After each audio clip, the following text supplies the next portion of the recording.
The hour of 4:30 having arrived, I will call to order the Finance Committee meeting of Monday, July 27th, 2026, and ask Director Schmidtke to please call the roll. Council President Madison. Here. Alder Revere. Here. Alder Bitiver. Here. Alder Evers.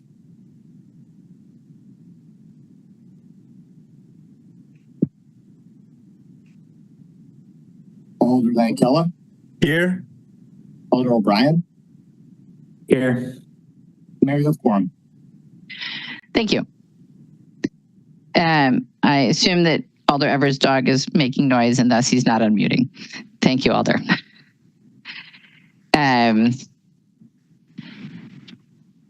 Our first item is general public comment. We have a number of people registered for general public comment. I, however, do not see them on the Zoom. So I just ask our tech facilitator to confirm that. I do not see anyone except for Mary in the attendees, Mayor. Right, who is city staff.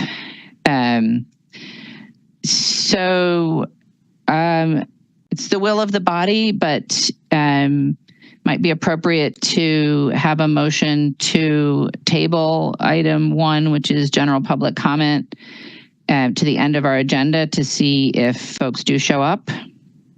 A motion to table the public comment until the end of the agenda to give folks time to join. Second. Moved and seconded to place on the table. Is there any objection to placing this item on the table? Seeing none, that is on the table. Then are there any disclosures or recusals on items on tonight's agenda?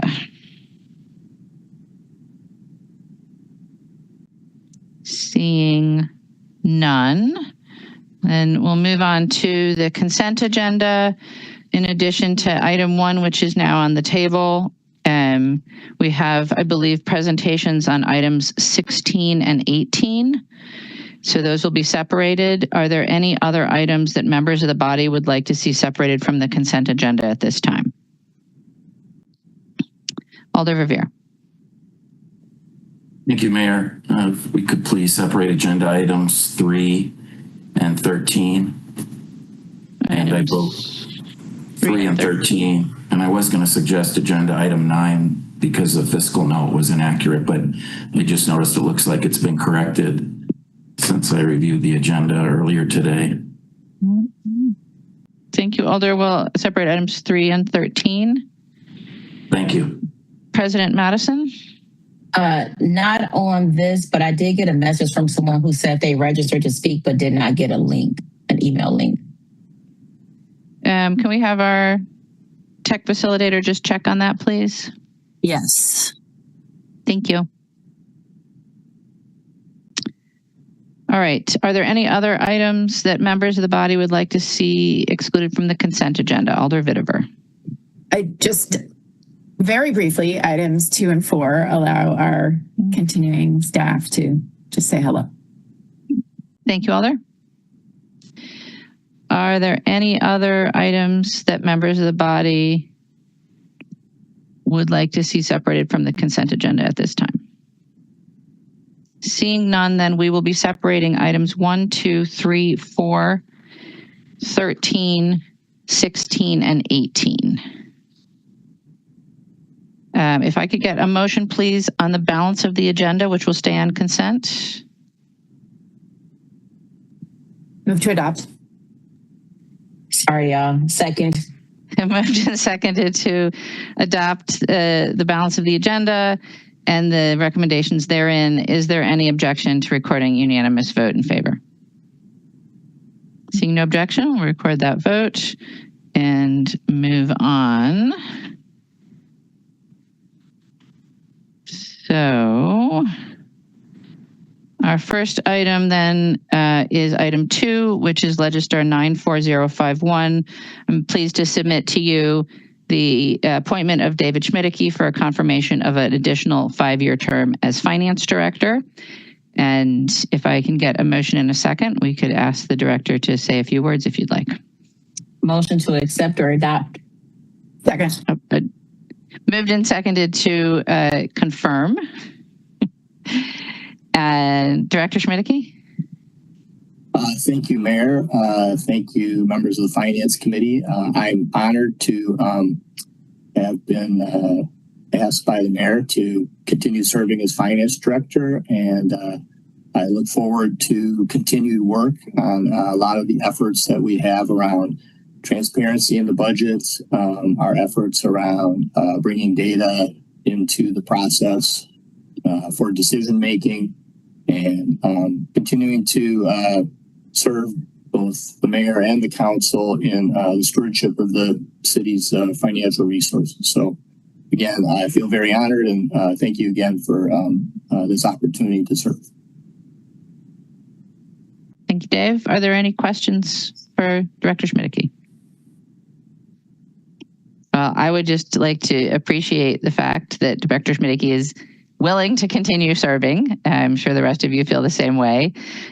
So without further ado, it's moved and seconded to recommend confirmation to the full council. Is there any objection to recording a unanimous vote in favor? Seeing no objection, we'll record an enthusiastic unanimous vote in favor of confirmation and move to item 3, which is Legistar 94053, submitting the appointment of Christine Knapp. Christine is here with us. I'm delighted to introduce you to her and recommend her confirmation as for a 5-year term of the water utility general manager. And if I can get a motion recommending confirmation. Motion to accept.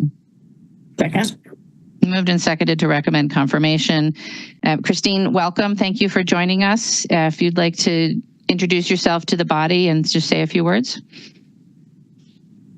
Thank you, Mayor. Thank you for having me, members of the Finance Committee. I am Christine Knapp, and I look forward very much to getting to know all of you and learning the ins and outs of the water utility and making sure that my contribution to the fiscal responsibility is on par with what you're all expecting. So I could go on, but I will leave that to the future. But thank you for having me very much.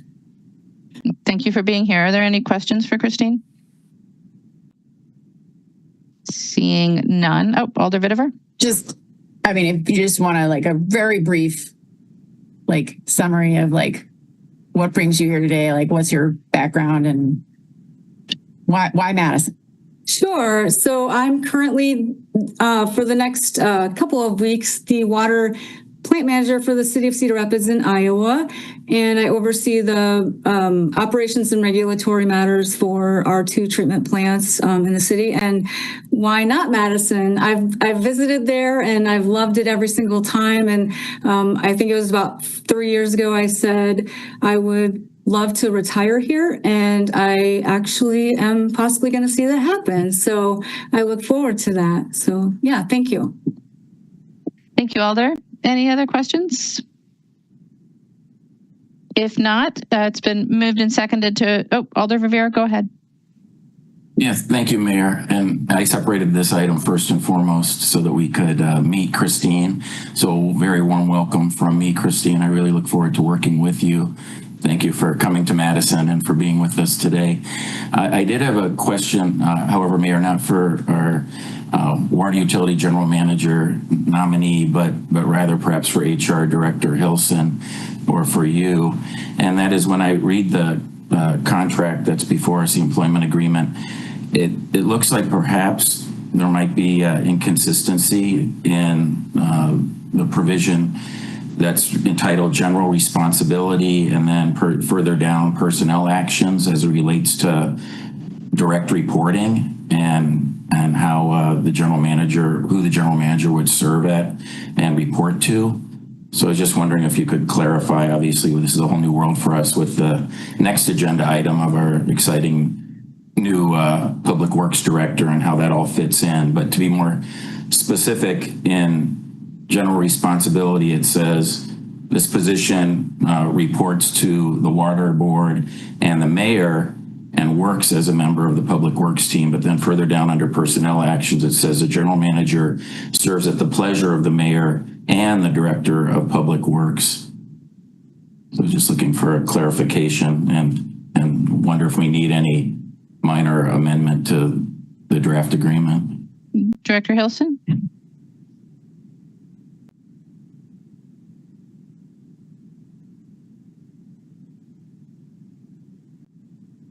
Not yet. You're still muted on our end. I can try and unmute you. There you go. You should be unmuted. Yes. Okay, thank you so much. Yes, this is a little bit of a new world for us, but not entirely. We are really excited about Charlie's transition to the Public Works Director. And so there will be a simultaneous reporting requirement between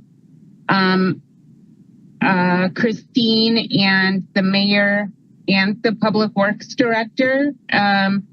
Obviously, it requires that the two of them be on board with directions that she receives, that they're on board with any sort of disciplinary action, any sort of employment action that they may receive. But I think the call out to the board is really sort of the reporting requirement to the board. But I can take a look at that after today's meeting and see if maybe that needs to be tweaked or modified so that it doesn't seem confusing. Yeah, thank you very much, Erin. Yeah, just to clarify the water board part, I totally get, and I'm sure that's our past practice all the years I've been here for this position. My question was just with Charlie now as our Director of Public Works, and my understanding of his new role is that those divisions and this department in the Public Works team would directly report to him and perhaps continue to direct report to the mayor as well. So I was just wondering if we needed to add Director of Public Works in that general responsibility section, that the position reports to the board, the water board, the mayor, and the Director of Public Works, to make it consistent with the section later on about, again, personnel actions. Yeah, I think that definitely adds clarity, so I can get that taken care of before it comes back to council. Thank you so much, Erin. Appreciate it. Thank you, Mayor. Thank you, Alder. Welcome again, Christine. Thank you so much. Thank you, Alder. Thank you, Director Hilson. Are there any other questions or discussion? Seeing none, it has been moved and seconded to recommend confirmation. Is there any objection to recording unanimous vote in favor? Seeing no objection, we'll record a unanimous vote in favor of recommending confirmation to the full council. Thank you for being here, Christine, and we'll see you at the council meeting. All right, that will bring us to item 4, which is Legistar 93925, submitting the appointment of Charles J. Romines for a confirmation of a 5-year term as Director of Public Works. I'm delighted to submit this recommendation to you. And if I can get a motion, please, to recommend confirmation. Motion to recommend. Oh my gosh. Motion to accept, motion to adopt, motion to recommend. Keep Charlie here. And seconded. Thank you. I know that Charlie is traveling at the moment and can't be here. So perhaps we can forego any questions or congratulations until the council meeting. But it's been moved and seconded. Is there any objection to recording a unanimous vote in favor to recommend confirmation to the full council? Seeing no objection, we'll record that vote. And then that will take us to item 13, which is Legistar 93941, approving a revised rate for the 2026 Resource Recovery Special Charge and amending the 2026 Streets Division operating budget. On item 13, can I get a motion, please? Motion to adopt. Moved and seconded to adopt item 13. Alder Verveer, I believe you had questions, and Roger Kleist is here. Yes, thanks again, Mayor. And welcome, Roger. I think this is your first time before this committee, at least in your newly well-deserved promoted role. So welcome and thank you for being here. Yeah, I obviously read the resolution and I just had a couple of curiosity questions. The first one was was wondering, and I presume you know the answer to these questions, but anyway, I was wondering about the $125,000 in lost revenue projected from Pelletary in our contract with them. And I was wondering if you could be more specific as to, which recycled commodity is the one that's decreased in market value currently and that sort of thing. If you could explain the lost revenue from Pelletaries a little more. That's to cover, we had a surplus in revenue in the past, and that's to cover up the last 5 months of the year that we won't have that surplus anymore. So we'll have to cover the additional tipping fees of the lost revenue and just what the material is, that extra money we had in the fund, and then salaries that weren't covered by that. I see. So it's not that the commodity markets have decreased for like single stream recycling. It's just on what we had from last year. It's a combination over the last year of the commodities tanking, and then losing that little extra revenue we had as a cushion, and then just added cost.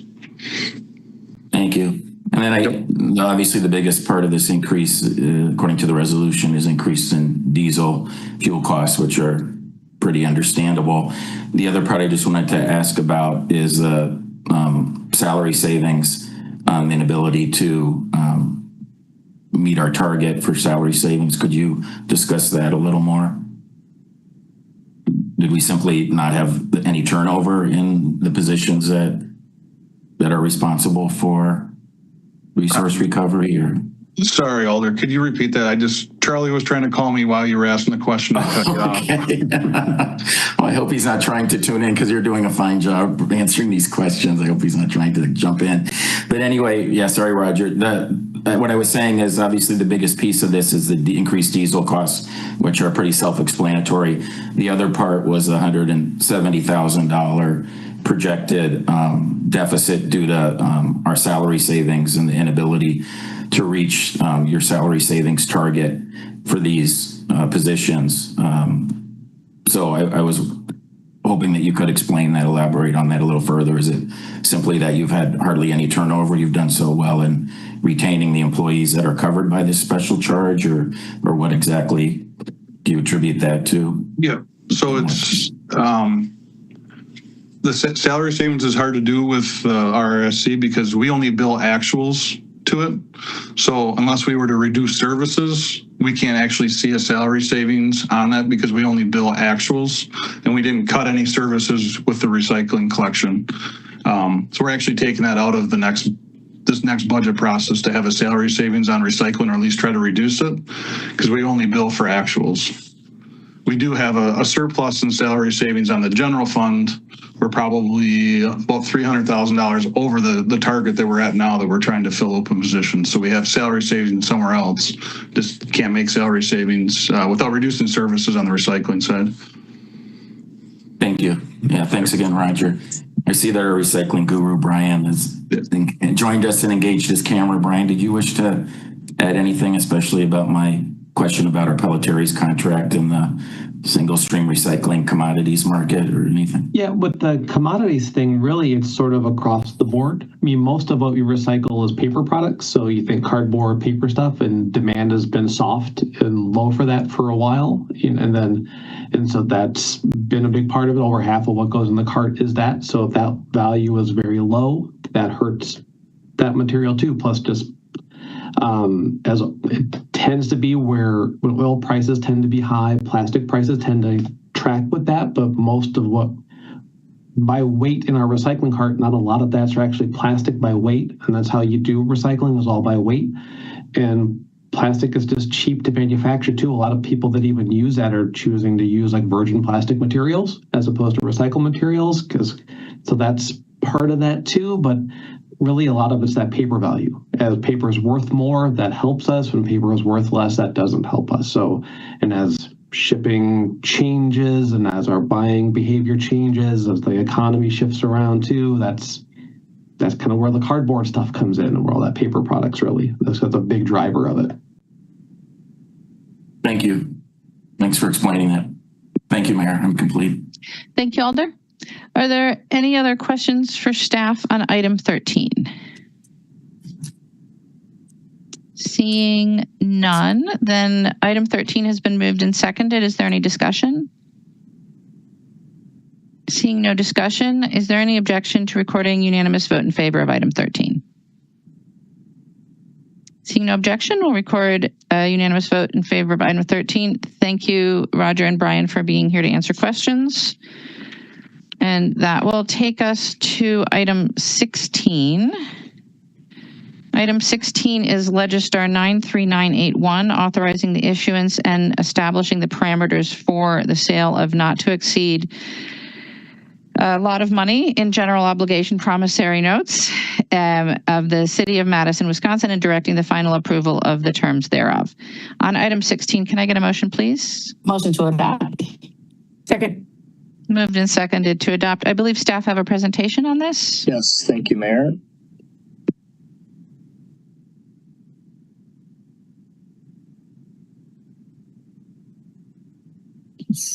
My screen. While we're getting that presentation set up, I'll just note for any of the public who may be watching and wanted to comment on item 1, we did place item 1 on the table, and we will return to it and allow anybody who is in the meeting at that time to make their public comment on item 1. That will be, we have this item that's before us right now and one additional item before we come back to item 1. Go ahead, Dave. Thank you, Mayor. So the agenda item before you is the 2026 GO general obligation borrowing. And I'll give you an overview of that as well as just a quick summary of the resolution that's before you today. So just a quick background on what we call GO borrowing or general obligation borrowing. It's either tax exempt under federal law or taxable borrowing for 10 or 20 years. And we sell that debt to finance projects which are included in the 2026 adopted capital budget. And a state law change a couple of years ago allows us now to do 20-year promissory notes, which prior to that time, we could only do 10 years. So that's definitely a benefit. The capital budget includes both new projects as well as projects that were adopted in prior budgets and carried forward. By general obligation, this means this is a debt of the city, and the city is pledging its full faith and credit through authorizing irrevocable property tax levy to repay that debt, including interest. The first property tax levy to repay this debt will be the 2026 levy in December of this year, which will be due in 2027. And we do have other city revenues that pay this besides property taxes, for example, stormwater user fees and things like that. We're issuing about 45% of the authorized debt. And a lot of that is due to the timing of projects, cash flow needs for those individual projects, as well as requirements under federal tax law regarding arbitrage, meaning how much debt we can carry for how long until we actually spend it. We're borrowing $142 million of what we call new money. And these are the amounts by agency. The largest is funded from tax increment districts for a variety of different things, both infrastructure as well as developer loans. Engineering major streets is the next largest, no surprise there. And then fleet services being vehicle acquisitions. Fire has a significant part of this because of the borrowing for the new Fire Station 6. That's a part of the Park Badger development. Then you can see the remaining by agency. This borrowing is for about 400 projects or programs. About 20 of those 400 are over $1.5 million and represent $76 million of that $142 million. So, as I said, the Fire Station 6, as well as the South Madison Public Clinic, Public Health Clinic, which are both a part of that Park Badger development, are the two largest single projects, as well as the recent property acquisition at Royster Commons that was approved by the council, fleet vehicles, affordable housing, and so on. This is a history of general obligation borrowing over the last roughly 10 years. You can see it does fluctuate at times, and we are on an upward trend with a number of very large building projects in particular, as I mentioned, for this year as well as upcoming projects. This is the long-term interest rates on the city's debt since 1988. And you can see how we remain in a historically, relatively low interest rate environment, but obviously higher than what we saw post the Great Recession, and fueled, I think, by what's happening both in high inflation in the economy over the last few years and recent geopolitical events. So we are seeing some increase in interest rates, and we do expect interest rates for 2026 to be slightly higher than what the city received in 2025. So turning to the resolution that's before you, beginning about 3 years ago, we moved to what's called a parameters resolution, meaning we set up the boundaries under which we could issue the debt, and that allowed us flexibility in the date upon which to issue that debt. And get the most favorable conditions from an interest rate perspective.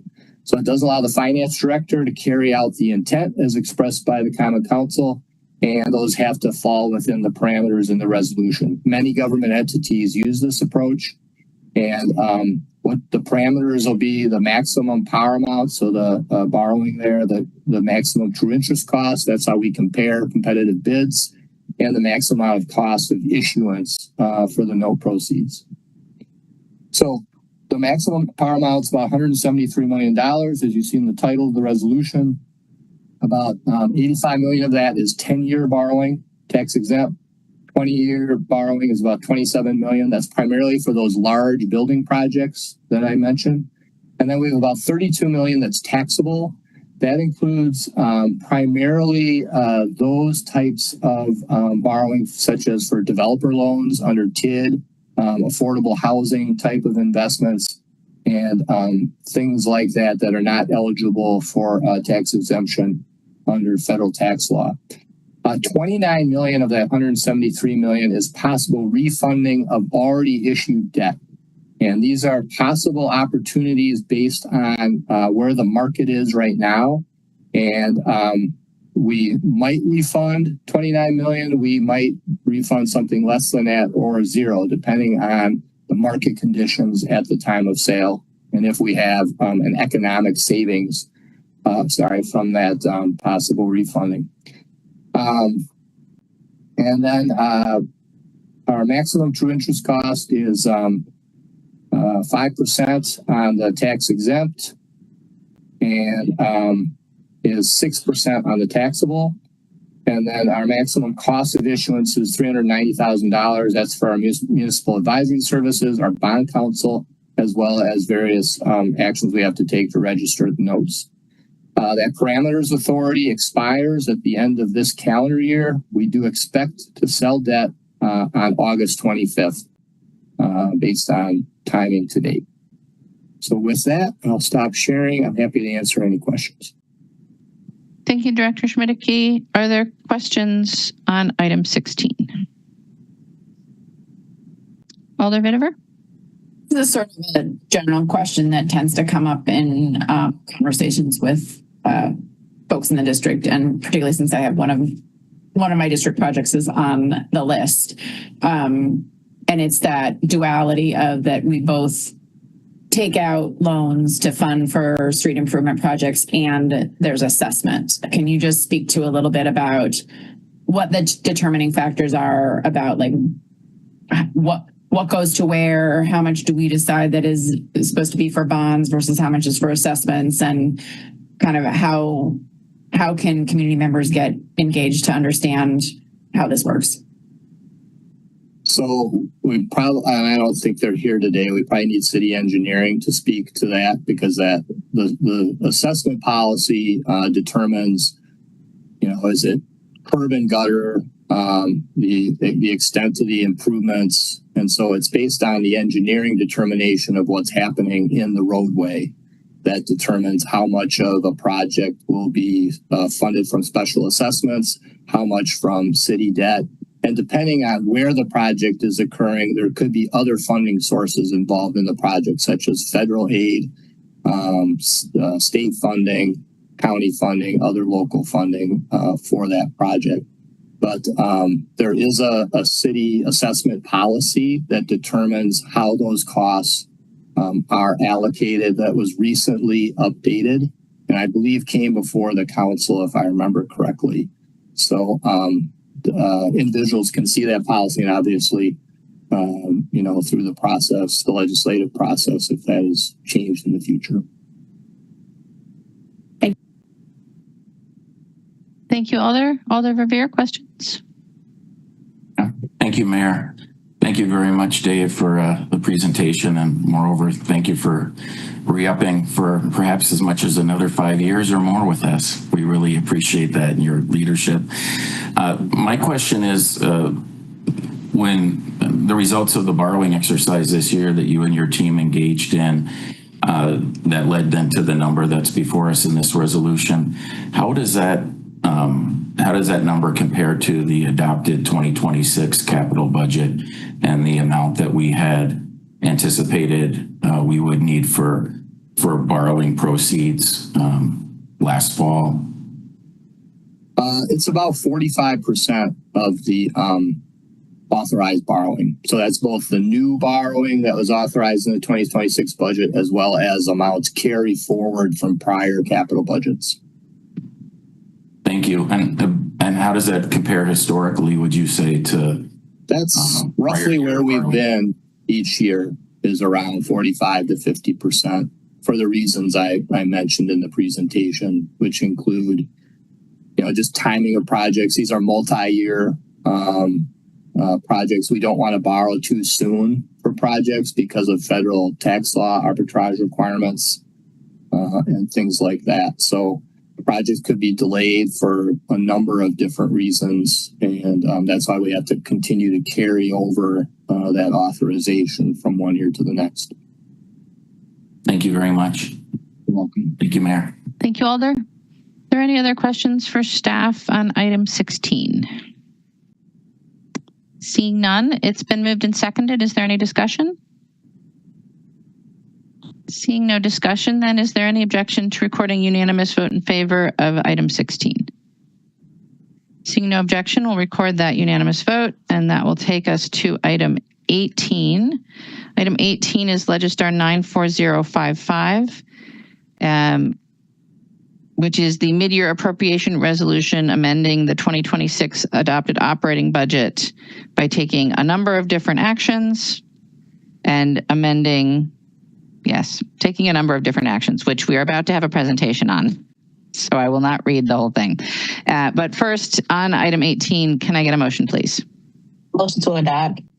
Second. Moved and seconded to adopt item 18, and I believe this one will be Budget Director Christine Coe.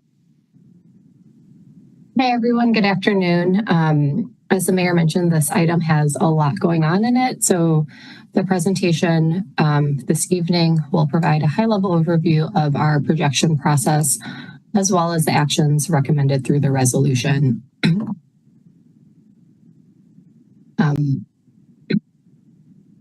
At the end of the presentation, we'll also have Metro General Manager Jamie Acton provide some more context on the projection for Metro specifically. So I'll run through my slides, transition to Jamie, and we can decide if we want to stop for questions before or wait for the whole presentation to be complete.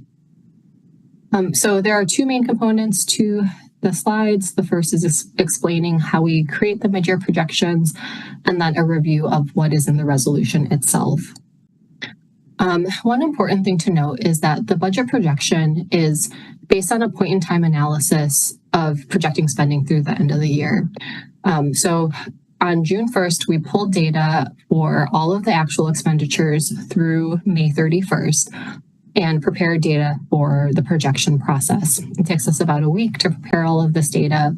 We send it to agencies, and then there's about a 2-week period where our budget analyst team and agency analysts are independently completing their projections to estimate how they're going to end the year. And then after this 2-week process, the budget analyst meets with every single agency in the city to discuss their assumptions and finalize projections. That takes about two weeks plus or minus, depending on availability. And then it takes us as a team about an additional 2 weeks to compile the citywide resolution. So I put all this out because it is there is a bit of a lag in what the data represents, what's not included, and it really is based on a point in time for the first 5 months. And it's given staff capacity, how long it takes to do the detailed analysis, coordinating with agencies, it just does take almost a full 2 months to produce this resolution.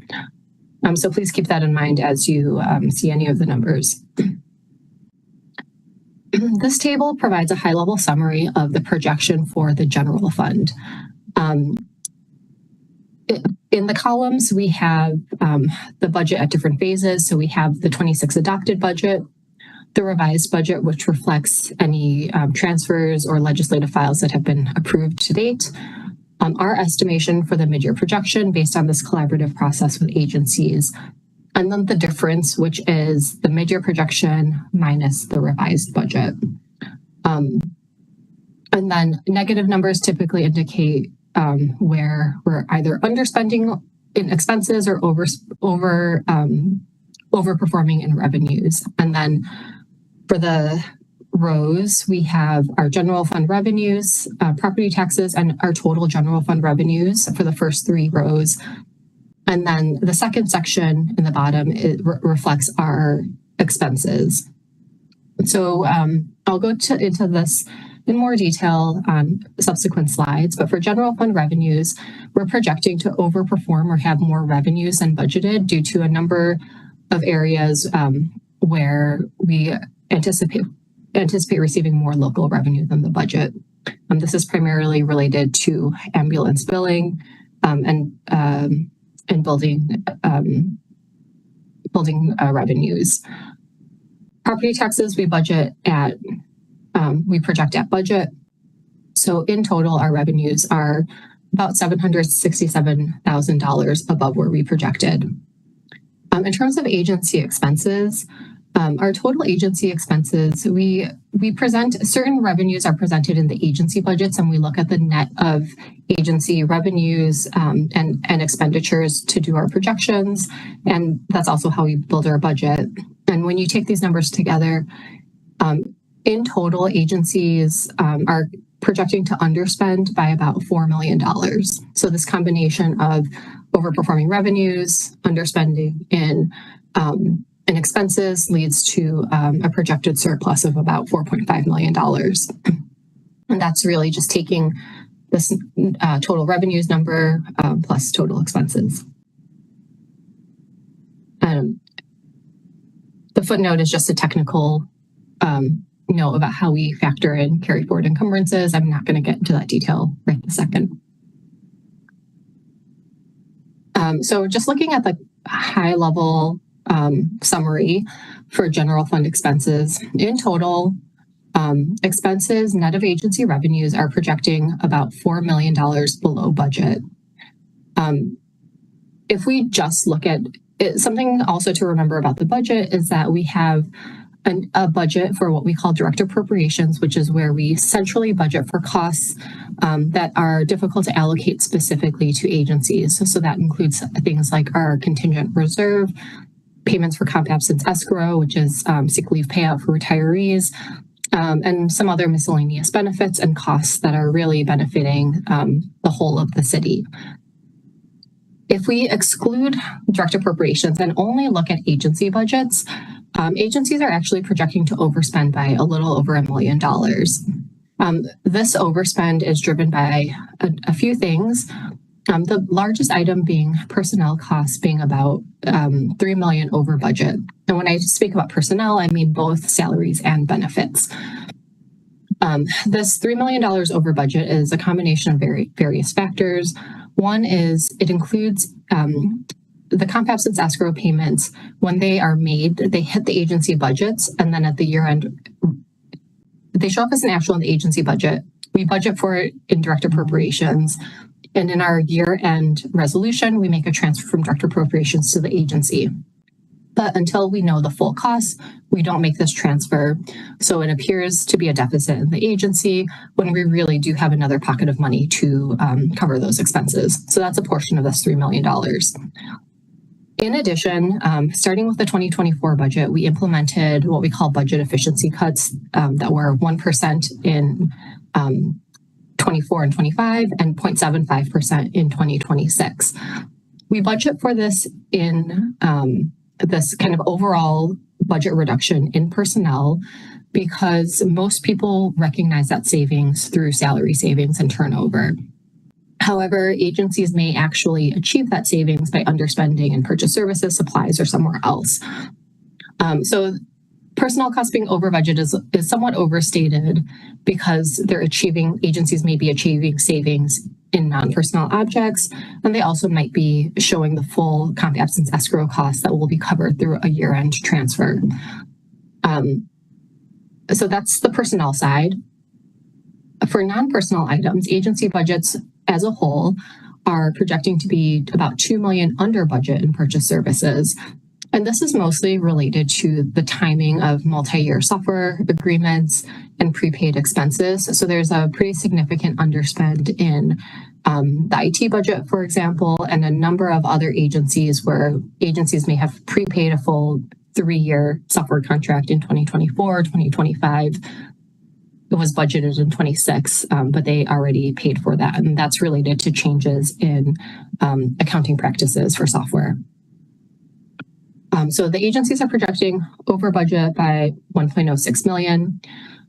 The area where we are seeing underspending is in direct appropriations. So for the purpose of projections, we project comp absence escrow at 0 because the agents, again, the actual costs are hitting in the agencies, so it's reflected in this top number. We also typically project contingent reserve at 0. This year, there is a small actual and contingent reserve based on an earlier resolution to fund the continuation of the MADCAP customer assistance program for the utilities through general fund money. And that moved $70,000 from the general fund to various utilities. So when you add these two numbers together, agency overspending plus underspending and direct appropriations, we get to this $4 million of budget of underspending across the general fund.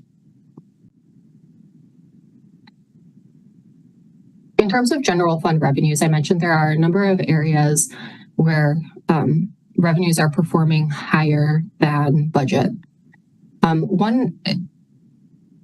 For context, the projection, the 26 budget included about $2.2 million in fund balance applied to close the budget gap and buy down the property tax levy. The projection actually assumes using $0 in fund balance due to the strong performance in other revenues.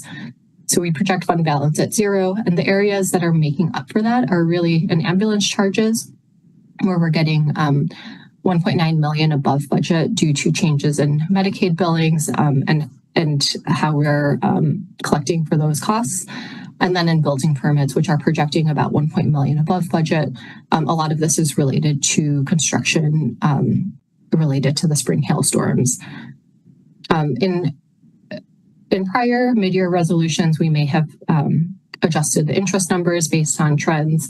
Right now, the projection projects interest at budget, which is about $15.2 million. So we've narrowed in on that number a little bit. So we're keeping it at budget for the purpose of this projection. So going a little bit more in depth into agency projections, if you've been part of this committee before, you may have seen slides where I have 10 slides that copying and pasting tables from an Excel file. It's that shows changes by agency. So this year, instead of copying and pasting as images, I've attached that agency analysis as an Excel file to the Legistar file to make it more accessible and easier to use. So I'm just going to pull that up here. And the way that this table is set up, it shows all of our general fund agencies.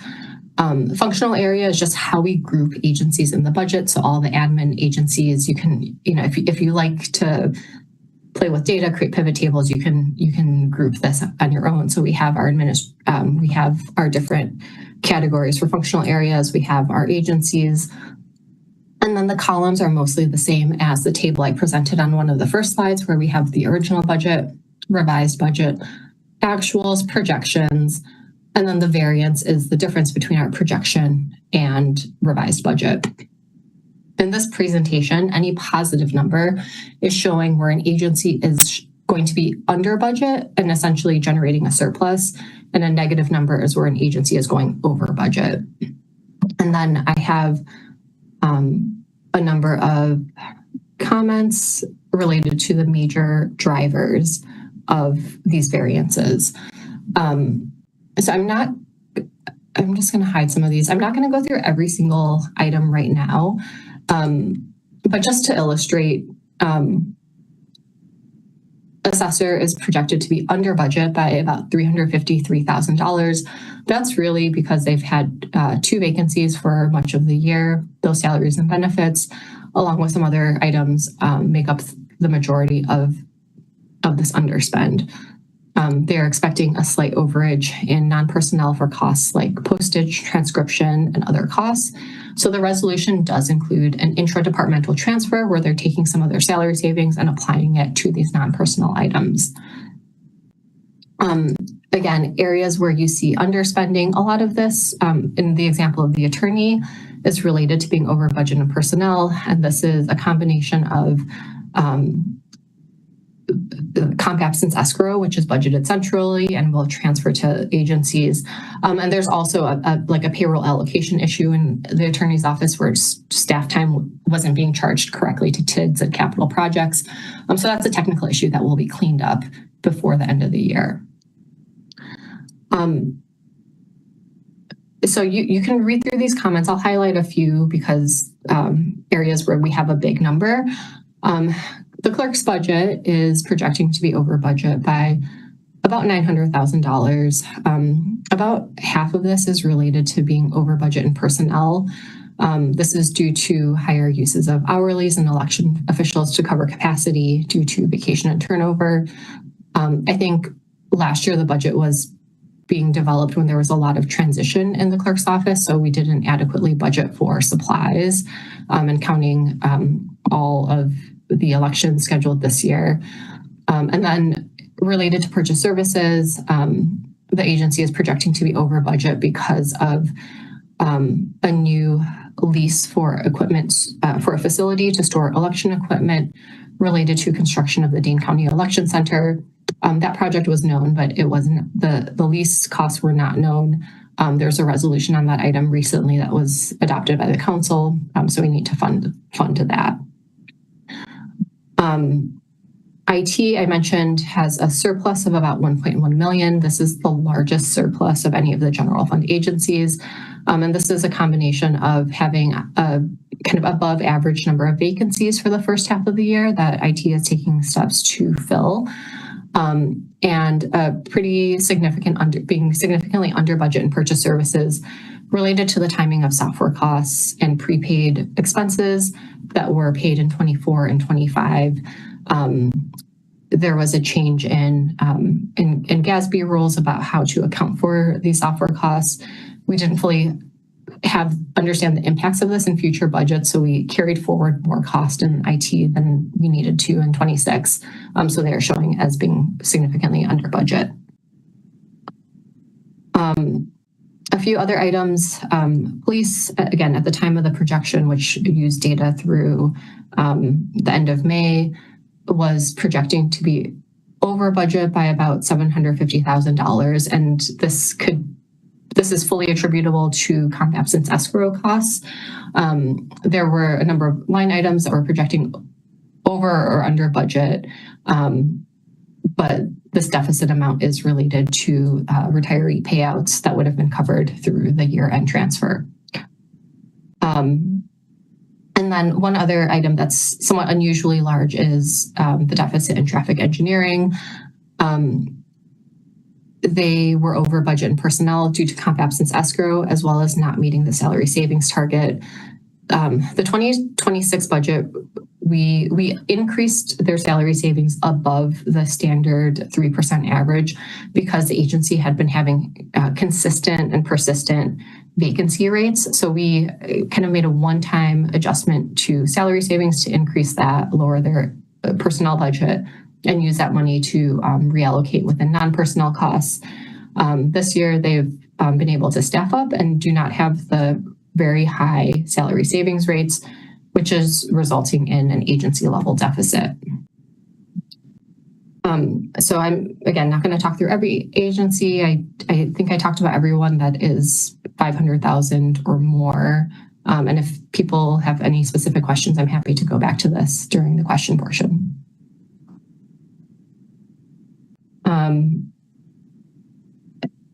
The resolution also, we do a projection for every single agency, including the non-general fund agencies. So I've pulled a few highlights that are specific to action items included in the resolution itself. I'm not including every single non-general fund agency in the summary. Fleet service is projecting to be $161,000 over budget in purchase services for vehicle repairs and maintenance. They are a little bit under budget in personnel costs and can fund this over budget amount through an intradepartmental transfer. One area that we have been watching with fleet is their fuel costs. And while these costs are above budget, there's enough savings in other objects within the supplies category that they're able to absorb higher fuel costs. Golf, similar to the last several years, is projecting higher activities and higher revenues than budgeted. So the resolution increases their overall budget from facility rentals and greens fees by $245,000, offset by higher expenses. Library is projecting to end the year about $500,000 over budget.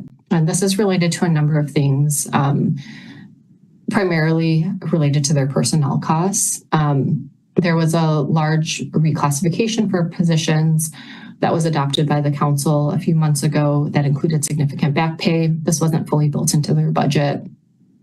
There's lower vacancy rates in prior years.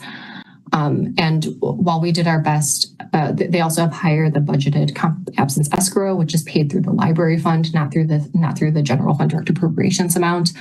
And there were also a number of costs related to the Imagination Center that weren't fully included in 2026, like collections processing fees. I think we did our best to estimate that cost, but as the project has moved forward, there have been some items that have come up as needs in this year.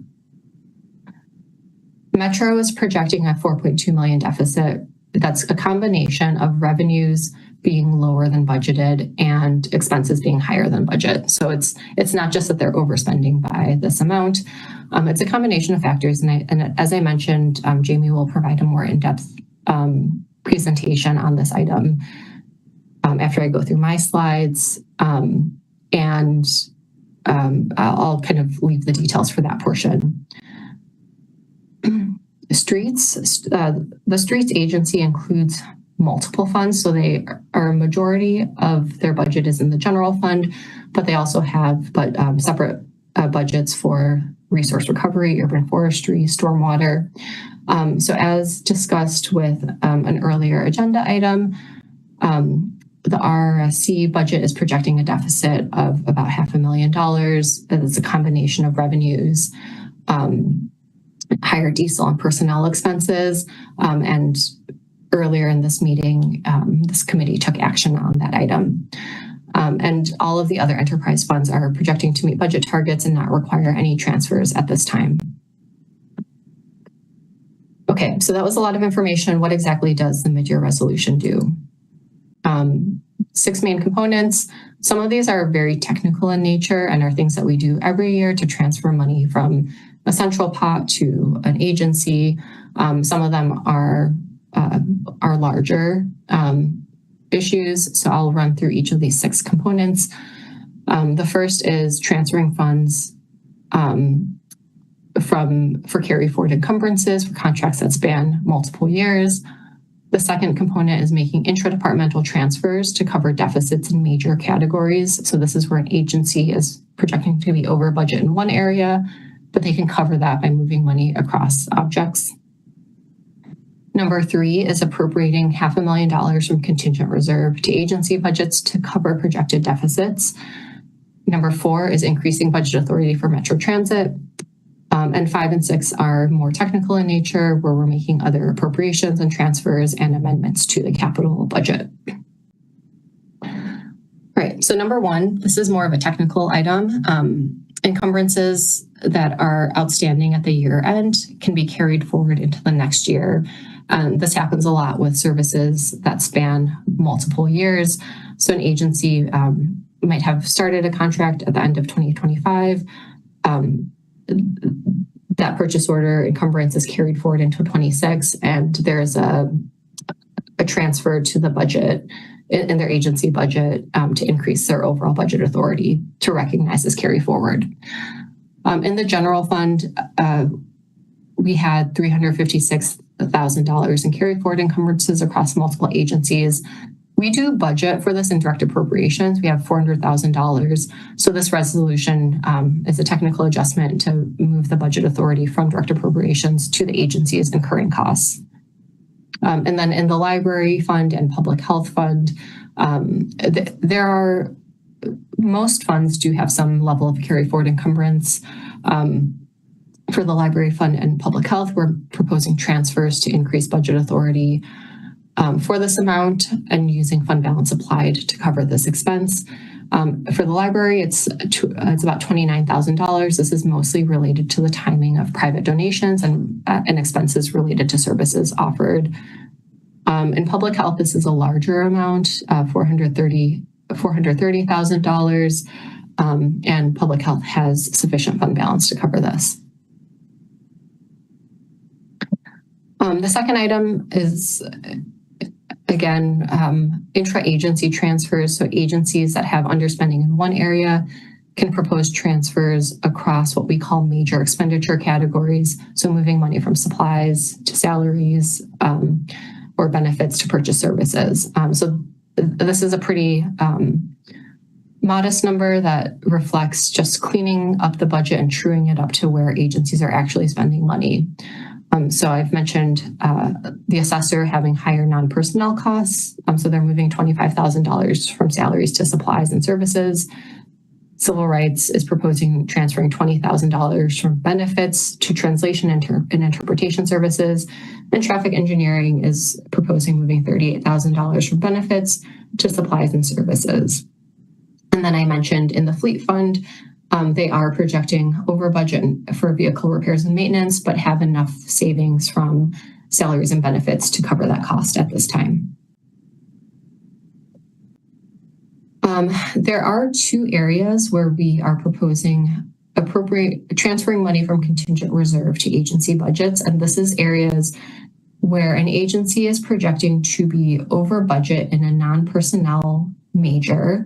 And with non-personnel items, the agency will hit a budget stop that will not allow them to spend beyond their budget. So these are cases where agencies really need to transfer from contingent reserve to be able to continue providing the level of services expected for the remainder of the year. These transfers are for the clerk's office, addressing the budget stops in supplies and services related to election supplies. So that's moving $400,000 from contingent reserve to clerk's office. And with engineering, transferring $100,000 to the budget for facility maintenance supplies. Engineering has been seeing higher costs for plumbing, HVAC, other tools related to inflation for several years. They've typically had enough salary savings to be able to handle this through an interdepartmental transfer. And as I've mentioned with several other agencies, they don't have the level of vacancy that they used to have. So they would need a transfer from elsewhere to cover this cost.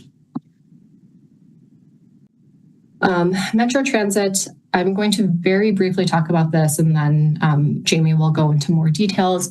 But the mid-year projection estimates Metro will have a deficit of $4.2 million.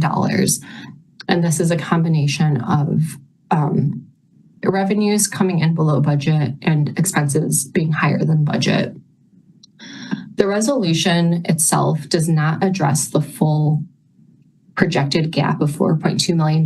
What it does instead is really focuses on the areas, the non-personnel accounts that would hit a budget stop. So what we're doing is increasing the supplies for budget and purchase services by about $3 million collectively, and using a fund balance applied account as the revenue source to balance the transfer. And this allows Metro to continue providing their services without hitting budget stops. It allows us to refine the projection throughout the rest of the year. It allows Metro to evaluate available federal sources. And the year-end resolution will have a lot more information about addressing the full Metro gap. And then I have two more slides that are more technical in nature, so I'm going to address them quickly, and then I'll pause and we can see if you want to keep going with Jamie or you want to ask some general questions first. So category 5 is kind of our everything else bucket of other appropriations and transfers. So in a number of areas, this is recognizing higher revenues or grant revenues that were not included in the adopted budget, and appropriating those revenues and expenses. So for golf, this is golf continues to have strong performance. We are increasing their revenues and associated expenses for the services they offer. Fire department had a large grant in state funding for EMS funding assistance program that was not included in their budget. So this appropriates $854,000 in revenues and increases supplies and purchase services. And parking similarly had a grant from WSDOT that they applied for and received, but was never recognized in their budget. So it increases their budget for grant funds and reserves supplied for their local match, and increases their consulting expenses. And then I've mentioned MATCAP a little bit in terms of the earlier appropriation from contingent reserve to the utilities. Earlier this year, when we adopted the resolution to fund MATCAP through the general fund, we assumed that the program would be administered by allocating costs across all of the utilities that are impacted. So we transferred money to stormwater, sewer, and water. After that was adopted and further discussion with staff, there was a consensus that it would be more administratively efficient to consolidate all of this instead of allocating it across the utilities, centralized administration of the program in water utility. So this is a technical transfer to move the money that was allocated to sewer and storm into the water utility. And then finally, the last component is capital budget transfers and adjustments. The resolution has a long list of projects that are being amended. In almost all of these projects, the project budget is increasing by using a non-geo borrowing funding source. So projects span engineering, fleet, parks, sewer, and water. And these are mostly small increases to total project budgets based on proceeds from insurance payments, donations, reserves, and other sources that do not rely on borrowing, that we got more information about these final numbers and need to make a budget adjustment to be able to appropriate that money. And finally, there are some amendments related to TIF funding. So in CDA redevelopment for the South Madison redevelopment project, there are two actions being taken. One is transferring $5 million of TID 51 increment that was budgeted in CDD, affordable housing, to CDA redevelopment for the project. And the second is appropriating an additional $5 million into 51 increment that's based on an adopted project plan amendment that was approved earlier this year. And then the final item is really a correction to an error in the budget where we had included $1,040,000 in TIF increment to the Madison Lakeway project. And this should have always been presented as TIF supported GO borrowing from TIF 53. So that was a mistake that we are correcting now by changing funding sources. So that's the last of my slides. I'll pause and see what how the body wants to proceed in terms of Metro or questions now. Any sense of the body? Should we keep going through the presentation or do you want to have questions? President Madison? I'd like us to keep going. Any objection? Seeing no objection, we'll go ahead. General Manager Acton? Hi, good evening, Jamie Acton. With me, I have our new Finance Director, Zal. We refer to him as Buta lovingly, so he'll be joining me in tonight's presentation to help just fill in some gaps if we run into some questions, as we both are relatively new to this is my first full year in the budget process with the city, and Buta just a few months in, but happy to have him and really diving into where we're at today. So, Christine, do you have our slides?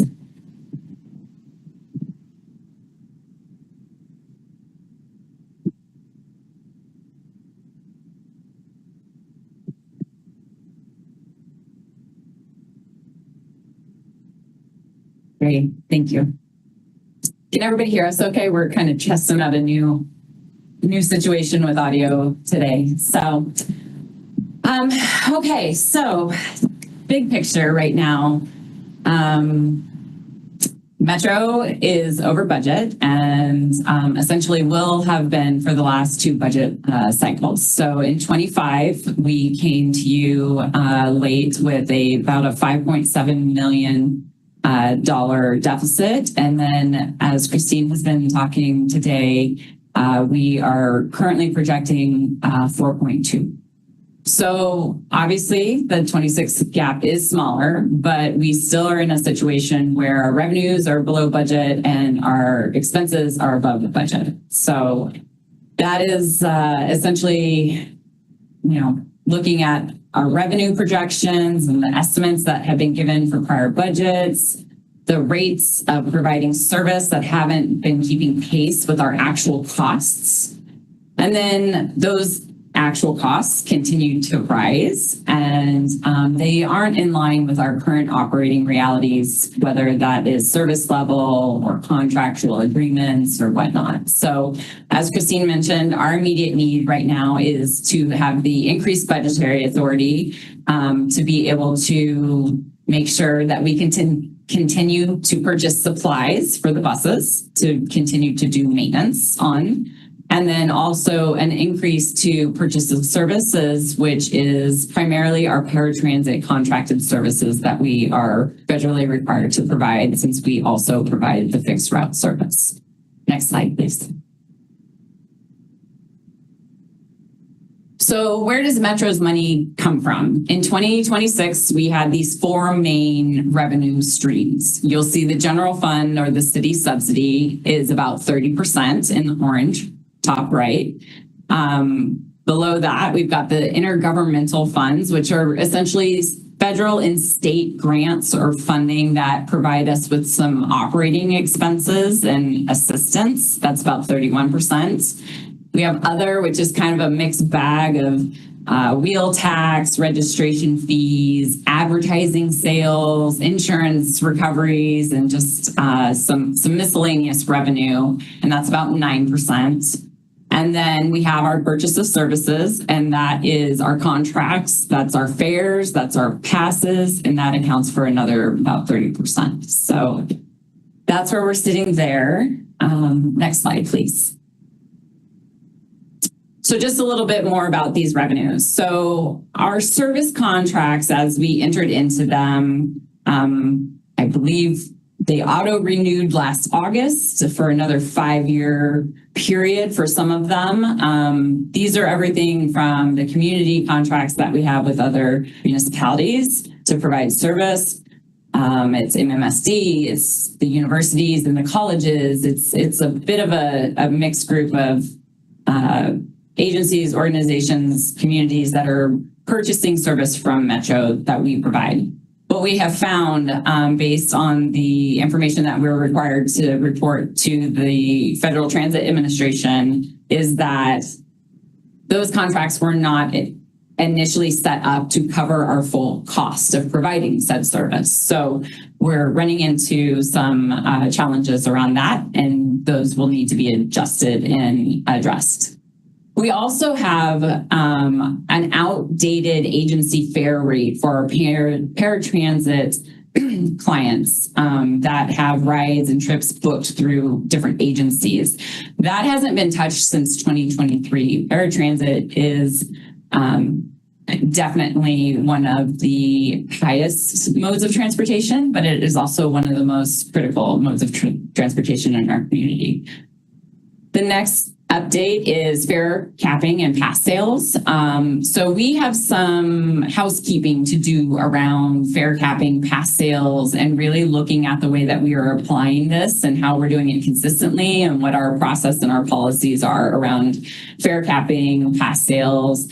Is there a way that we can simplify this? Is there a way that we can be more consistent to be able to give ourselves some more, ground truths, revenue projections in the future?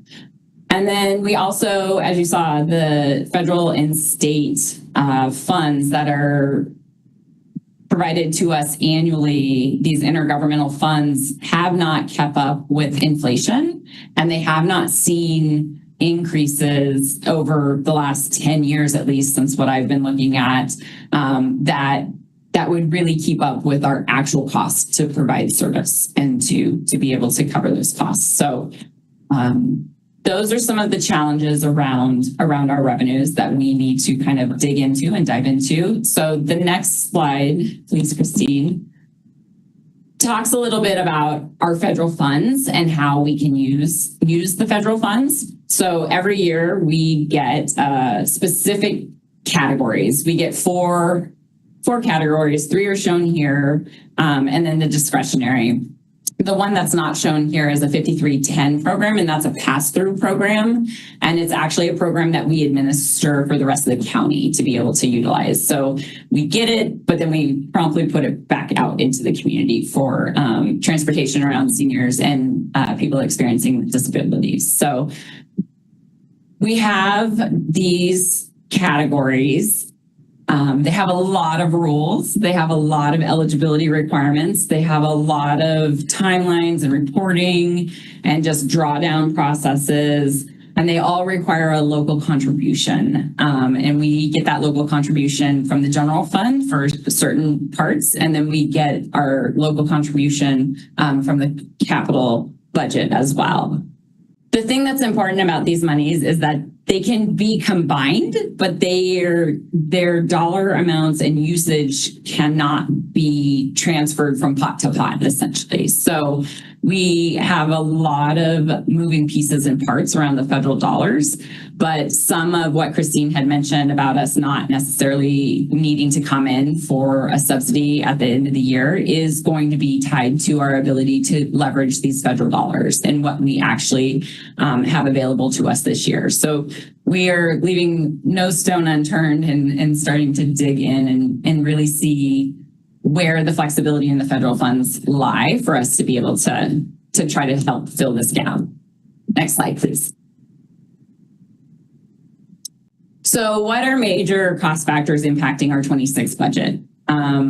Obviously, Metro provides a lot of its service, existing service, throughout the entire department that it relies upon with overtime dollars. So that is definitely driving our costs.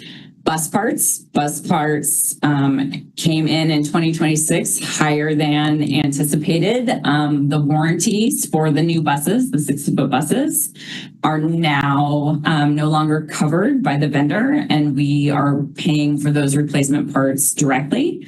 Those parts that have seen increases in their costs, and they just weren't reflected in the 2026 budget. And then paratransit. As I said before, this is federally required by anybody that provides fixed route services.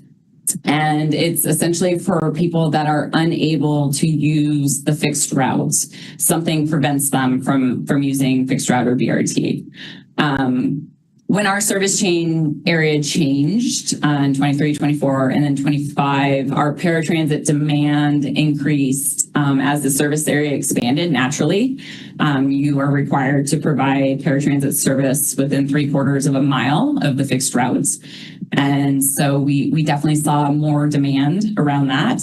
And then we also have 3 providers with 3 different contracts and different terms and escalators and costs that are tied to providing paratransit service, that we saw things later or earlier this year, like fuel surge charges and things that we hadn't had come into play in previous years. We also are on the final year of our contracts with these 3 providers. And so we will be going out to RFP in 2020, this year, to begin a new contract in 2027. However, I do not see costs nationwide reducing for paratransit services. If anything, they continue to increase. So we are starting to look at what that looks like for the 2027 budget. So those are some of the major cost factors for us right now. In the next slide, please. So what are we doing to look ahead? Like I said, I'm incredibly grateful that Buddha is now here and looking to dive into all of our finances here at Metro. Short-term, third-quarter type activities, we are going to obviously continue to actively monitor all of our spending. And I think that it's important that not just with the spending, we're looking at how we're spending and where we can use our eligible federal dollars to either charge against or back bill, essentially, where we should have used federal dollars. We also have several grants in place that allow staff to be charging time to, and we need to go back and look at payroll and make sure the appropriate staff is charging to the appropriate grant. And if we can back that out of the operating budget, that we do that as well. And then we need to start having these conversations on a larger scale about our service contracts and what that rate increase would look like for our partners that purchase service from us. We also need to start longer term, midterm, Q4. We need to start the process for updating the paratransit agency fare. We need to start the process for updating the unlimited ride pass and take those to the Transportation Commission and start the public process around what that looks like. Last year, when I learned about the deficit, we immediately did a purchase card cutoff, which basically froze all of our discretionary spending, our nice to haves, or not necessarily our needs. What this does mean is that safety, security, preventative maintenance, day-to-day maintenance, anything like that will still happen, but we will hold off on other purchases that we can make at a later date or with a different funding source once it becomes available, but really trying to protect the operating budget at this point. And then we'll start to look at what those revised service contracts would look like for 2027 and begin negotiating and seeing what we can do around those service contracts and get those right sized as best as possible to be able to cover the costs. So next slide, I think, is the last. So yeah, that is just kind of a brief overview of where we're sitting right now. Happy to answer questions and want to see where Christine's sitting too on that, but we'll defer to Christine. Thank you. I think questions now on any of the presentation, if there are any. That was a lot. Alder Vitever. I'll start with Jamie since you went last. So one of the questions I had, since paratransit services costs are going up, and in part that's because our service area has increased, our partner municipalities, for lack of a better phrase, paying their fair share for paratransit in their communities. So my understanding of the way that the contract rates are, paratransit is being captured, but I do think that this is probably part of the rate adjustment that needs to take place, because we know that the cost of providing paratransit has increased, as has the cost of the fixed route and the BRT. So we need to kind of lump those together and right size that rate and go from there. And we won't make those adjustments this year. We'll just make them for 27. Is that? Yeah, so our any of the adjustments that Metro makes right now will have to follow a pretty rigorous public process, whether it's increasing rates or it's, looking at service or whatnot. But yeah, it all will have a process, and I would say we are starting it now, and hopefully there will be savings that are realized sooner than later, but more so projecting in 27 and beyond. Christine, if you want to continue with Jamie first, and then, or how you want to do this? Let's stick on Metro, and I'll come back to you, Alder. Thank you. Alder Matthews, questions on Metro? Yeah, thank you, Mayor. Just to follow up on evaluating the paratransit rates, do you mean the individual rates that folks using paratransit would pay, or do we charge the neighboring, do we manage that for neighboring municipalities as well? And are you meaning like a rate that we would charge to, Sun Prairie or something like that? Yeah, thanks for that. So there's kind of three different things around paratransit right now. So we have the individual rider rate and fare. That is not looking to be adjusted at this time. What we're looking to adjust is the rate that the brokers come in and pay to us. That is what hasn't been adjusted since 2023. So I think right now the agencies per trip are paying around $34, $35, and that needs to be adjusted. The rates that the contracts of the partners that they are paying takes into account of the fully loaded costs of providing paratransit, and we then have a formula that we work through that we will then associate with the fixed routing, BRT, and paratransit that those folks will be paying, but that will be based off of the information that we provide to the Federal Transit Administration and how we get that fully loaded cost. So that is not any part of like a process per se that's guided like the fare increases to riders would be. And then even this agency fare, that has a very prescribed process, but the contract rates do not. Great, thank you so much. Thank you, Alder Matthews. Are there other questions from Metro? Alder Revere? Thanks very much, Mayor. Yeah, sticking with Metro Transit budget questions here. First, thanks very much for being here. Jamie, I was hoping that you would be here when we heard back a month ago in this committee meeting in our operating budget outlook for next year that Metro, according to our finance department staff, was anticipating a $9.5 million additional Metro subsidy needed. And there were a lot of questions at that time in my mind, and I know we don't have the time for me to ask all of my questions now, but your presentation was extremely helpful, as was Christine Coe's presentation as well as it relates to Metro. I want to state at the outset that I realize that you inherited a lot of these issues. Same with certainly our transportation director, Christoph, who I know is with us for this conversation, and certainly Buddha as a recent member of the Metro family. So I acknowledge all that, and I'm sorry that we're in this situation, obviously. My first question, just speaking of personnel, is and the fact that you inherited a lot of these issues is, do we still have the assistance of some former Metro finance staff that were working part-time coming out of retirement to help us, namely Wayne Block and Kathy Schwen, two folks that we used to see a lot at finance committee meetings before they retired?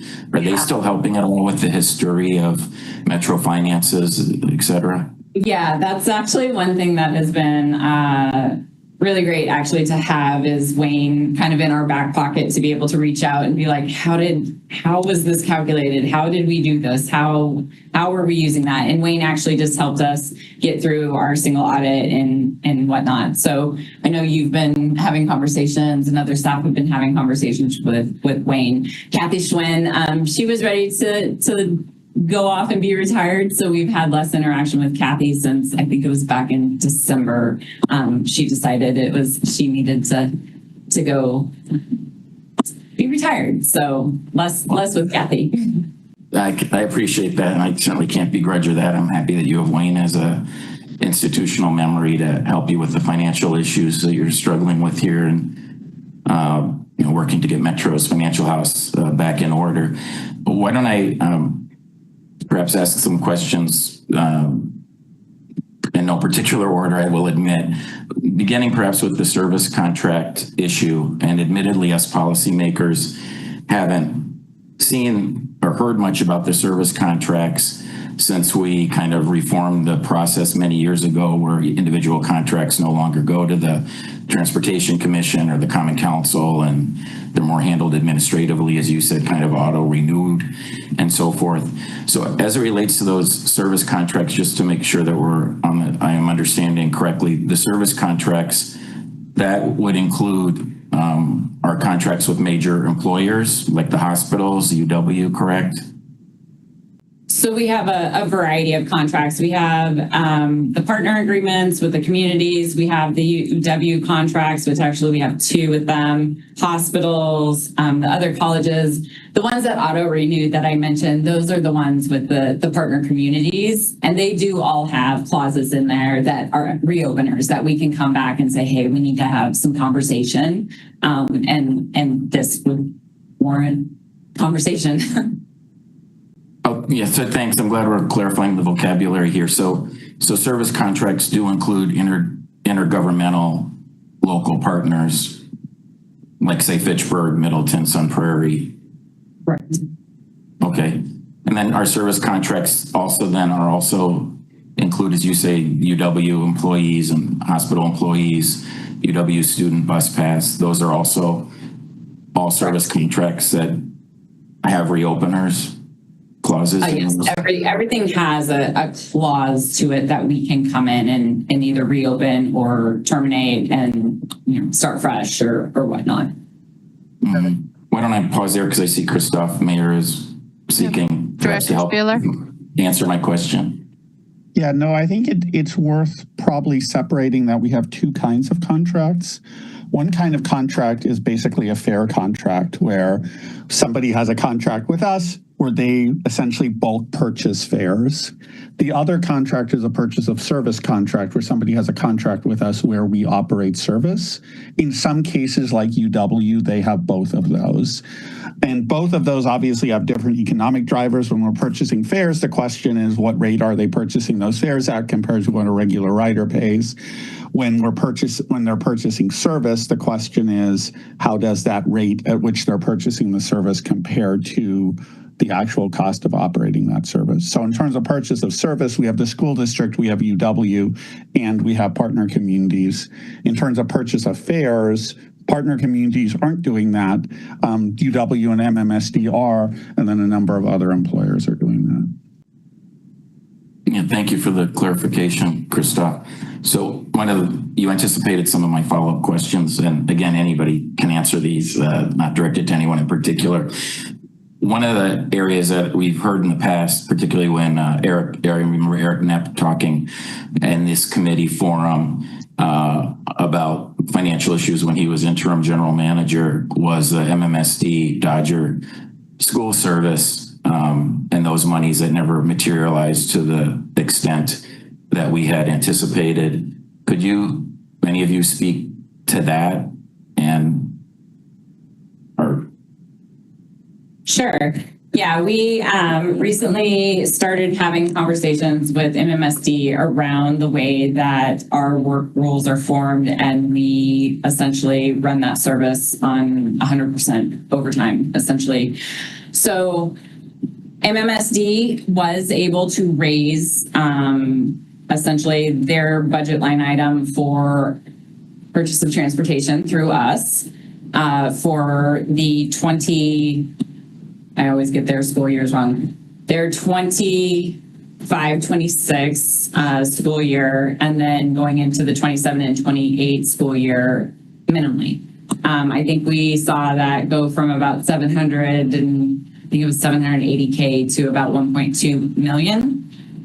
Whereas our fully loaded cost is well into 2.5-3 million to provide that service. So we've already started to have those conversations around what does it look like and where can we start to, as Metro, look at providing that level of service that they require and that they need for their students, and how we can do it within our existing contract and work rules with our employees, and how we make that work happen, and how we can, I guess, kind of both come out in a position where it works out for us to be able to provide the service, and then they are able to help fund the service at the right size. So we've begun to have those conversations. That's great to hear. And as it relates more to overall overtime, and obviously you had shared with us what the current estimate is and the deficit for overtime. I know much of this is built into the Teamsters collective bargaining agreement in terms of some guaranteed overtime. How much of the overtime projected deficit, or the overtime contributing to your projected deficit, would you say relates to the MMSD Dodger issue you just spoke of? Is it a fair amount? Or?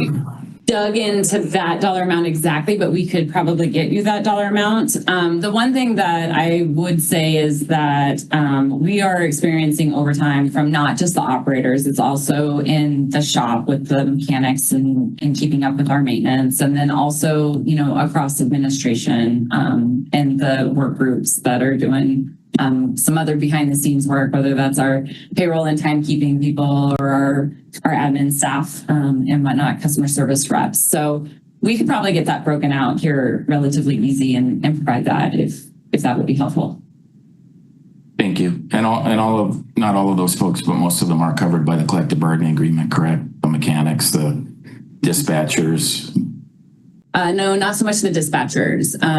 Essentially, we've got our operators, we've got some training supervisors in operations. Everybody else is non-rep. And then we do have our customer service reps and some people in timekeeping and admin that are represented, and then our shop employees. So I can get that broken out too, if that would be helpful. Thank you. Is it fair to say that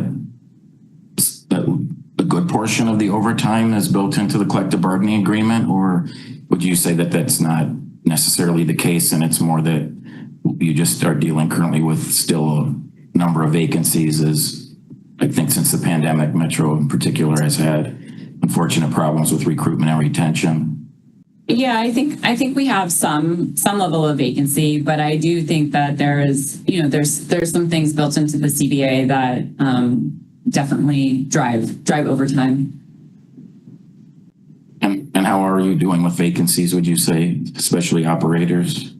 Operators right now are looking okay. The last numbers that I saw, we were getting ready to start a new class. And so I think we had just wrapped up interviews. I want to say, for some reason, 10, I've been looking at a lot of numbers, and for some reason, like 10 is standing out to me right now, but I can get vacancy numbers for you as well. For the department. Yeah, thanks. I appreciate that. These aren't time sensitive questions by any means. And then moving into paratransit, for a follow-up question or two there. The 3 current providers whose contracts all expire at the end of this year, do you know at this point if each of those providers is interested in continuing their relationship with us? So actually the contracts expired June 30 of 27. So we have time to get a new RFP out, and we have a draft. At this time, I have not heard that anybody's not interested in submitting a proposal for paratransit, but I do know that we are looking at the RFP in the way that we're needing to deliver service and making sure that that is a high quality, high customer service focused.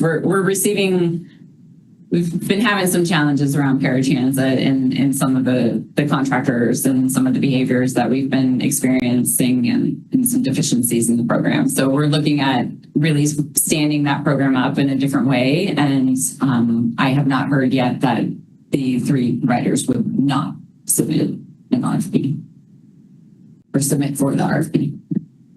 Yeah, so I think I appreciate that. And it's important to acknowledge that I think all of us on the council have probably received concerns from paratransit riders about their difficulties that they've had with their experiences. Yes. And I know that you're well aware of that, Jamie. And working toward I'm actually giving a presentation on Wednesday night. Yes, at TC. At TC about this. Mm-hmm. Yeah, one of the things I noticed when I looked at that PowerPoint presentation that you are anticipating sharing at TC meeting this week was suggesting hiring a mobility manager. And I was surprised that I always thought that we had a paratransit manager, but apparently has that not been the case, that we haven't had a position like that recently? Yeah, my understanding is that there was some movement in the org chart around paratransit and some shifting, and that there was essentially, after the dust settled, a paratransit supervisor and 2 paratransit. One was an eligibility assessor, and I believe that's the working title. And then the other was essentially a rides coordinator. And they were standing up the program in conjunction with the customer service representatives, in conjunction with some support from the customer service supervisor. It was kind of an all hands on deck to make paratransit operate. So yeah, it sounds like manager, my goal around that would be, and we have a position available that would be converted into that. It would be essentially to really do a lot of the oversight and the contract management and get into that day-to-day kind of looking at the quality of the program that's being provided and having those regular meetings and really able to support the staff and stand up the program in a way that I would think that we would all want it to operate. Thank you. And I won't ask too many more questions. I know we have other general questions of the finance staff and then folks from the community that probably are waiting to speak under general public comment still. So I'll try to not ask too many other questions, but perhaps here in closing, as it relates to Metro Transit, when we received, as I mentioned earlier, our 2027 operating budget outlook from the finance team at this in this committee a month ago, and then the council received the exact same presentation a week later. Director Schmidtke had mentioned 3 main reasons why, at the time at least, they were projecting a $9.5 million additional Metro subsidy from the general fund next year, and increased personnel was 1, paratransit provider cost was 2, and the third was rising fuel costs. And if perhaps I missed it, but I haven't heard fuel mentioned yet in this discussion. Yeah, so obviously we're probably electrifying the fleet here, and so it's not as big an issue as it would have been a few years back. But could you speak to the diesel fuel prices and so forth, and how that's affecting your agency and how that fits into the projected deficit for this year? Yeah, so right now our fuel costs are currently locked in at a relatively affordable rate, which is why you're not seeing it be such a huge driver. My understanding, and Dave, correct me if I'm wrong, I'm not completely familiar with the details of the contract for the city's fuel, but that rate is not going to be held going into 2027, which is part of the projection of the increase that you'll see associated with fuel for us then. So we'll go from a variable, it sounds like a locked in rate, to a more volatile or variable rate. Is that accurate, Dave? Yeah, that's correct. Yeah. Yeah, that makes complete sense. Thanks for explaining that. Dave, do you want to speak to, do you know when then our current contract ends? Right. So we have futures contracts on Metro fuel basically through the end of the calendar year. Depending on how much fuel Metro uses, that might go into calendar year 27, but that's not really expected. So that's the cost increase that we're seeing in 27 is that relative change in price per gallon coming off of the futures contracts for Metro. And then perhaps ending on my part with questions about Metro Transit, why don't I perhaps ask you, Dave, then my last question on transit, and that would be, it's obviously been about a month since you provided, at least this committee, your 27 operating budget outlook. Would you still say that today your team would be suggesting you're still estimating a $9.5 million additional Metro subsidy needed for next year? We just got agency requests, and right. We still need to talk with Metro about their specific requests. And so that's the best number we have at the moment, but we continue to look at, and I think Jamie talked about this as well, really refining the federal estimates, how we can use those federal dollars. And so that's an ongoing process, but at the moment, the $9.5 million is what we have. Thank you. Appreciate that. Thank you, Jamie and Christoph. I'll yield back, Mayor. Thank you, Alder. Alder Lankella, questions from Metro? Yes, thank you, Madam Mayor. Thank you, General Manager Acton, for your presentation. I should know this question, but answer for this question, but I'm going to ask. I worked on a transportation board before, so should know the number there. But is that number you mentioned about 60 vehicles out of warranty? Warranty. Thank you. Is that what percentage of vehicles are those? Is this historically a high number? Are we looking for larger maintenance costs because of moving forward as they're getting older? And is that means that we also need additional replacement of all of those vehicles? So the 62 vehicles that are now out of warranty are the vehicles that are associated with BRT. So we received those in a large quantity, pretty much in a very short period of time. And so they all came out of warranty basically at the same time as well. So I think we will continue to see costs associated with all vehicles go up at this point, just based on supply chain demand. We know that we only have two, essentially manufacturers in North America that we are able to use, not Proterra, oh my goodness. We're looking at New Flyer. Sorry, I'm thinking of a waiver that I have to get.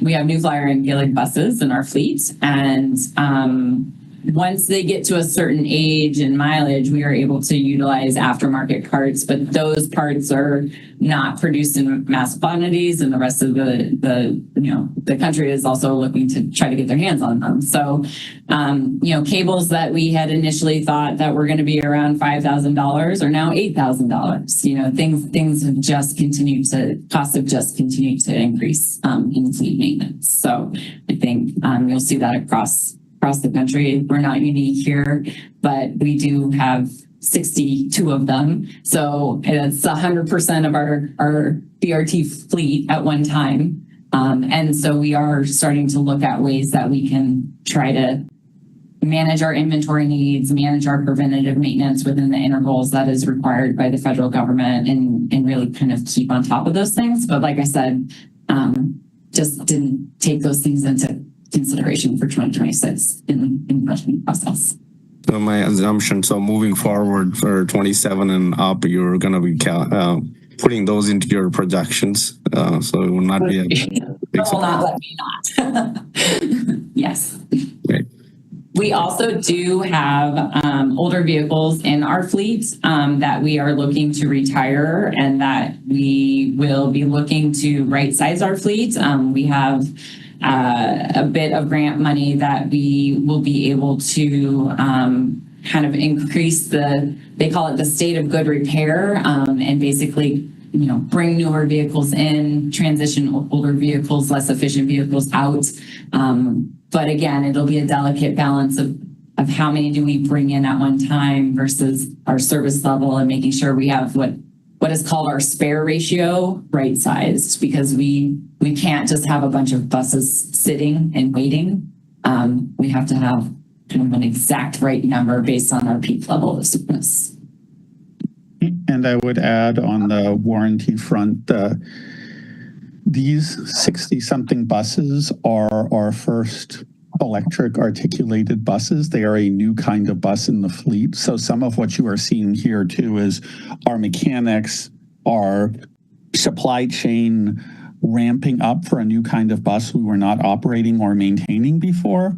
So some of this has been the understanding of what it actually costs to maintain them, which is a different world than the diesel buses we were operating before. So this is simply a new type of bus that we haven't been as familiar with, and therefore it was much more difficult to estimate what they would cost to maintain. So now with the experience that we have, I'm assuming we'll have better projections for next year's on, I think, right? Yes, I would hope so. Thank you. Thank you, Alder. Are there any other questions for Metro? Seeing none, then we'll go to the general questions for Christine. Alder Vitever. Yeah, so thank you. Christine, you mentioned the amount of work it is to do these mid-year budget updates, and then it takes a couple of months. And so I guess my question is sort of more about efficiency. Like, are there software systems or other platforms that would help allow for these updates to happen on a more ongoing basis, so that you're not sort of like basically every 3 months having to do this big job over and over and over again? Yeah, thanks for that question. Our team is definitely is interested in creating efficiencies and new ways of working. I would say we haven't specifically looked at alternatives to budget projections, but have looked at technology to streamline production of the budget book with the digital budget book tool. So that was really our big focus the last year or two. And I think it's on my high priority on my work plan to make this easier for all of us. Excellent. And then my other question was specific. So we know that the federal Republican big, beautiful budget, whatever the heck it's called, is going to kick a heck of a lot of people off Medicaid. And that's going to impact all of us in terms of higher healthcare costs. It's going to impact, probably we're going to have higher ambulance runs, but it's also likely going to impact the number of people who are going to have Medicaid coverage for ambulance runs. So just wondering if we have built in a projection going forward for when that takes effect. And that's really more about 27, but it was one of the things that you mentioned. It was the ambulance charges. So just wondering if that's being taken into consideration for 27. So, Alder Vitever, we really don't know what that impact will be on ambulance and things like that. The ambulance revenues that we're referring to is a new Medicaid waiver program that the state put into effect. It's called the General Emergency Medical Transport Program, and that means that we get more Medicaid reimbursement on those runs for Medicaid eligible individuals. and that has resulted in back payments from both 2023 and 2024. I believe that have increased ambulance revenues, and we expect going forward that those ambulance revenues will obviously remain elevated due to that waiver program. And then we'll continue to monitor actual, runs and things like that, and impact on both revenues as well as the waiver program and things like that. But definitely this enhanced Medicaid waiver payment has resulted in additional revenues and will continue to result in additional revenues coming in through the ambulance fee.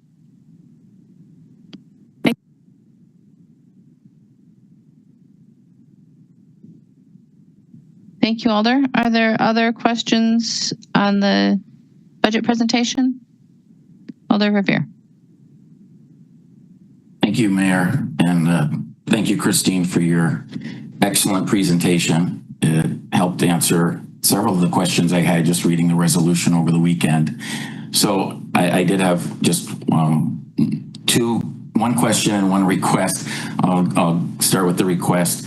Is it possible for you and your colleagues to try to make the agency projection review Excel spreadsheet convert to PDF file so it's more readable, not only to us, but the community that might be accessing this Legistar file?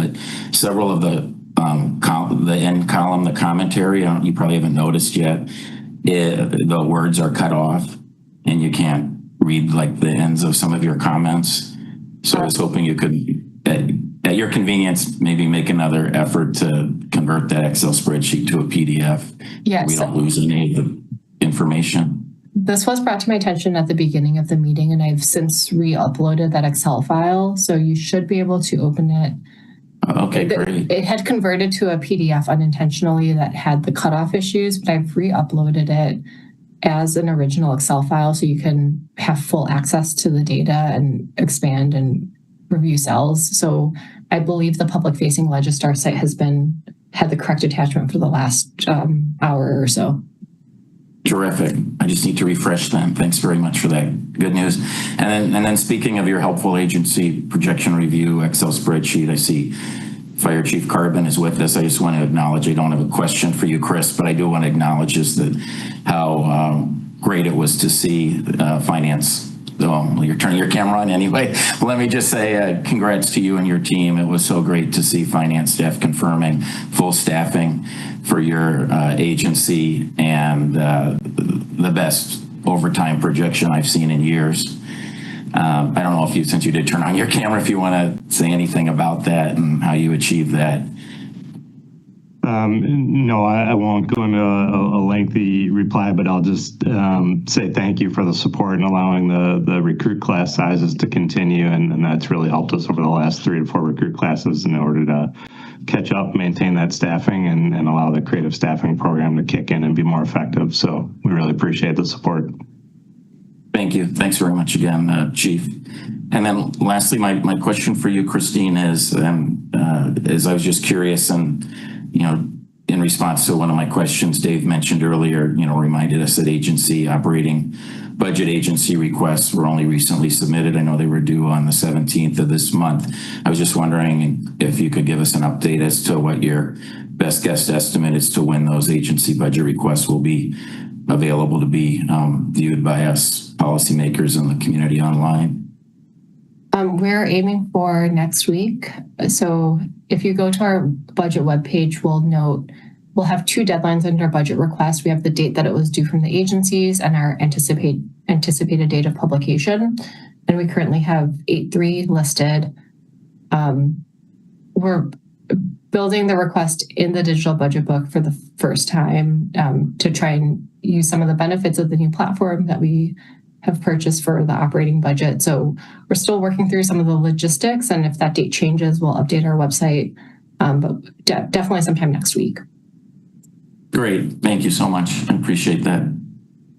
Thanks again for all the helpful information today. Thank you, Mayor. Thank you, Alder. Are there other questions for Christine or finance staff? Right. Seeing none, then item 18 has been moved and seconded. Is there any discussion? Seeing no discussion, is there any objection to recording unanimous vote in favor of item 18? Seeing no objection, we'll record a unanimous vote in favor of item 18, and then would request a motion to take item 1 off the table.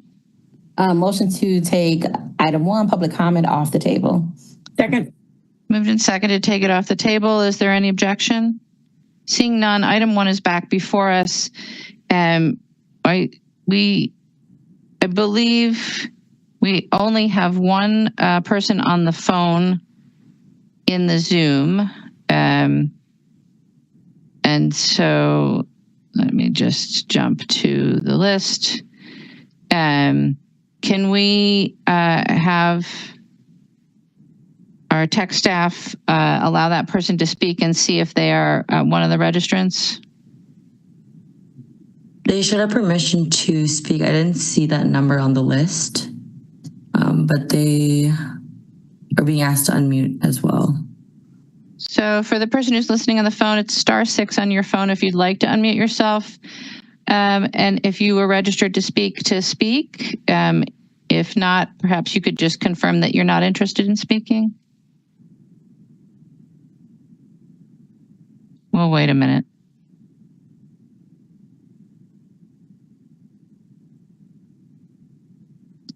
All right. It seems like not. So we have no other registrants in attendance. I would just direct your collective attention to the email comment that we got on item 1 and ask that you read that. Staff will send an updated report. I believe that comments were still coming in through the meeting. So just ask that members of the body go ahead and read that report from staff when we receive it. That will bring us to the end of our agenda. So I would entertain a motion to adjourn. Motion to adjourn. Second. Moved and seconded to adjourn. Is there any objection to recording unanimous vote in favor? Seeing none, we stand adjourned. Have a good evening.